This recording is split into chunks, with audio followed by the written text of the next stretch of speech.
నమస్తే, నా పేరు doctor N Subrahmanyam, Ayurveda specialist, Amrutham ayurvedic hospital, Hyderabad. వీర్య కణాల లోపం లేదంటే శుక్ర కణాల లోపం, ఈ సమస్య చాలామందికి పెళ్ళైన తర్వాత 1 సంవత్సరము 2 ఏళ్ళు గడిచిన తర్వాత ఇంకా సంతానం కలగట్లేదు, ప్రెగ్నెన్సీ రావట్లేదు. ఎందుకు అనేసి ముందు అమ్మాయికి వెళ్ళి టెస్ట్ చేస్తారు. అమ్మాయికి నెలసరి బాగుంది, ఎగ్ బాగా రిలీజ్ అవుతోంది, ఇతర సమస్యలు ఏమీ లేవు అన్నప్పుడు పురుషులకు ఒకసారి స్పెర్మ్ అనాలిసిస్ చేయిస్తే వాళ్ళల్లో ఈ వీర్య కణాల లోపం అనేది చాలామందికి బయటపడుతుంది. దీనికి కారణాలు మన ఆహారము, జీవన విధానం, దురలవాట్లు, ఇవి ప్రధానంగా మనకు కనబడుతున్నాయి. వీటిలో నేను చాలామందిలో ఈ యువతలో ఎవరికైతే స్మోకింగ్ డ్రింకింగ్ బాగా ఉందో అలాంటి వాళ్ళకు ఈ స్పెర్మ్ కౌంట్ తగ్గిపోతుంది. ఇది చాలామందిలో చూసాం. ఎవరైతే స్పెర్మ్ కౌంట్ తక్కువ ఉందని చెప్పని చికిత్సకు వచ్చారో వాళ్ళకు మెడిసిన్ ఇచ్చినా కూడా మీకు ఏ అలవాట్లు ఉన్నాయనంటే ఈ యొక్క సిగరెట్ అనేది చాలా ఘోరంగా వాళ్ళ యొక్క వీర్య కణాలను పడేసేటట్టు చేస్తుంది. కాబట్టి ఇట్లాంటి వాటి పట్ల దూరంగా ఉండడం చాలా మంచిది. ఇక ఈ వీర్య కణాల్లో కొంత ఉంటుంది కానీ సరిపడినంత లేదు. కాబట్టి ఇలాంటి వాళ్ళకి ఏం చేస్తుంటారంటే, ఇప్పుడు మనకు బాగా అందుబాటులో సంతాన సాఫల్య కేంద్రాలు వచ్చేసాయి. వాటిలో మీ యొక్క వీర్య కణాన్ని తీసుకొని దాన్ని ఏదో సంథింగ్ ప్రాసెస్ చేసి రకరకాలుగా చేసి మేము చికిత్స చేస్తాం అంటున్నారు. ఇది ఒక రకంగా మంచి పరిణామమే. అయితే ఇది చాలా ఎక్స్పెన్సివ్. వాళ్ళకు లక్షల్లోనూ చాలా ఖర్చు వస్తుంది. మరి సాధారణంగా ఒక సామాన్య కుటుంబాల వాళ్ళు ఇలాంటి వాటికి ఖర్చు పెట్టి భరించలేరు. ఇంకొకటి ఏంటంటే, సంతానం అంటే ఎలా ఉండాలండి? సహజసిద్ధంగా కలగాలి తప్ప మీరు ఇలా రకరకాలుగా ప్రాసెస్ చేసేందును ఉపయోగించి సంతానం కలిగిస్తారంటే అదేం సంతానం?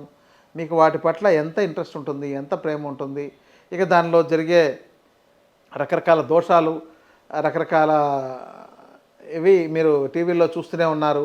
ఇతరులది ఇక్కడ ఇవ్వడము, లేకపోతే ఇతరవేవో చేయడము, ఇలాంటివి చేసి మీకు ఏదో మమ అనిపించేటట్టు చేయిస్తున్నారు. ఇవన్నీ కొన్ని బయటపడవచ్చు, కొన్ని చోట్ల బయటపడకపోవచ్చు. కానీ సహజ సిద్ధంగా జరిగే అవకాశాలను మీరు ఎందుకు మెరుగుపరచుకోరు? ఇది నా ప్రశ్న. అందుకని ఈ వీర్య కణాలను పెంచడానికి మనకు చాలా ఆహార పదార్థాలు, కూరగాయలు, గింజధాన్యాలు, పళ్ళు, ఇక మందులు, ఆయుర్వేద ఔషధాలలో ఇక్కడ చాలా వరకు ఆహారం లాంటివే ఉన్నాయి. కాబట్టి ఇవి మీరు తీసుకోవడం ద్వారా మీకు ఈ సమస్య రాకుండా కాపాడవచ్చు. ఒక 3 నెలల నుంచి 6 నెలల్లోనే సరిపడినంత వీర్య కణాలను పెంచవచ్చు.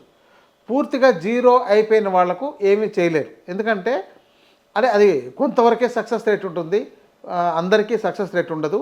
కొన్ని వీర్య కణాలు తక్కువై ఉండి కొంత ఉంది సరిపోవట్లేదు అన్న వాళ్ళకి మందులు ఇచ్చి చాలా బాగా పెంచవచ్చు.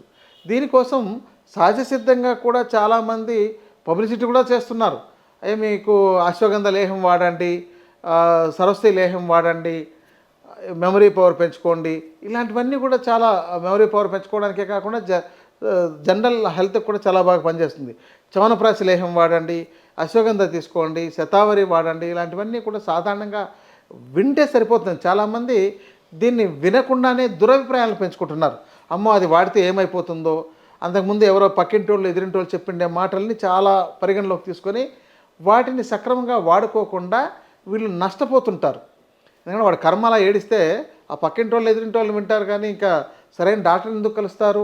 ఇంకోటి ఏంటంటే, మీరు ఎవరైనా సరైన డాక్టర్ని కలిస్తే ఎవరికో సరిగా కాలేదనంటే అది డాక్టర్ యొక్క లోపం కాదు, అందరికీ ఒకే విధంగా ఉండదు కూడా. కాబట్టి 100లో 90 మందికి బాగా సక్సెస్ అయ్యే అవకాశాలు ఉన్నాయి. ఏదో ఒక 10% ఫెయిల్ అవ్వచ్చు. ఏడాడి దగ్గరికైనా వెళ్ళి మందులు తీసుకుంటే ఆయన దగ్గర ఏమీ పనిచేయలేదండి అని అంటే అది చెప్పగానే ఓహో ఆ డాక్టర్ మంచోడు కాదు, ఆయన బాగా చేయలేడేమో అనే ఇలాంటి అభిప్రాయాలని పెంచుకుంటున్నారు. కాబట్టి అలా కాకుండా దీని మీద పనిచేసే వైద్యులు చాలామంది వాటి పరిజ్ఞానం తెలుసుకొని ఏవే పనిచేస్తాయి, ఎలాంటి మందులు, ఎంత రీసెర్చ్ చేస్తున్నారు, దాంతో ఎంత బాగుండే వచ్చాయి, వీటి మీద చాలా ఉందండి. ఇలాంటి వాళ్ళని మీరు కలిసి తగిన చికిత్స తీసుకుంటే మీ కొంపలే మునిగిపోవు. ఒకవేళ వాడితే 3 నెలలు 6 నెలలు మందులు వాడతారు, కొంత ఇంప్రూవ్ అయిందనంటే ఓకే, కాలేదనంటే మరి ఇంకొక రకమైన ట్రీట్మెంట్ తీసుకుంటారు. వీలైనంతవరకు ఈ యొక్క చికిత్సా విధానంలో డాక్టర్ చెప్పిన విధంగా, అంటే దాంతో ఇంకా ఈ శోధన చికిత్సలు, పంచకర్మ చికిత్సలు ఇలాంటివన్నీ ఉంటాయి. మరి వాటినన్నిటిని ఏదైనా అవసరమైతే ఇస్తారు. ఒక మందులు ఫస్ట్ మందులు ఇచ్చి చూస్తారు, దాంతో ఇంప్రూవ్ అయిందా లేదా చూస్తారు, కాలేదు తర్వాత ఇంకా మీరు ఇలాంటి చికిత్స చేసుకోండి అని చెప్తారు. అమ్మో దీంతోనే ఇంప్రూవ్ కాలేదు, మరి దాంతో అవుతుందో లేదో అని ఒక అనుమానం ఏర్పడుతుంటుంది. అంటే ఇంతకంటే అది మెరుగైన చికిత్స అనే విషయాన్ని వీళ్ళు గుర్తించరు. ఇంకోటి ఏంటంటే ఈ యొక్క ఆయుర్వేదం అనగానే అదేదో రకరకాల అపోహలు ఉన్నాయి. ఇది ఒక జీవన విధానం, ఒక ఆహారం. అసలు ఈ యొక్క ఆయుర్వేద యొక్క ఉపయోగాలు విని దీని శక్తిని తెలుసుకొని ఈ సిస్టంలో కొనసాగాలి, దీన్ని మన కుటుంబాన్ని అంతా కాపాడుకోవడానికి పనికొస్తుందనే ఉద్దేశంతో చాలామంది డాక్టర్లుగా చదువుకున్నారు దీనికోసం. ముందు బయట వాళ్ళని బాగు చేయడం ఎక్కువ సంగతి తర్వాత, ముందు తన్ను తాను బాగు చేసుకోవడానికి, తన కుటుంబాన్ని బాగు చేసుకోవడానికి ఈ యొక్క చికిత్సా విధానం బాగా ఉపయోగపడుతుందని గుర్తించిన వాళ్ళు ఎంతోమంది దీన్ని చదువుకొని దీన్ని ఆచరిస్తున్నారు. మరి అలాంటి వాళ్ళందరూ ఎందుకు ఆచరిస్తున్నారు? ఇంకొకరికి ఉపయోగపడుతుందని. దాన్ని మీరు అర్థం చేసుకొని తగిన విజ్ఞానం తీసుకొని, ఇప్పుడు రాగానే మీకు ఒకసారి ఒక ప్రశ్న వేయగానే మీరు సంతృప్తి పడేటట్టు సమాధానం చెప్పగలిగితే అప్పుడు మంచివాళ్ళు అనుకుంటారు.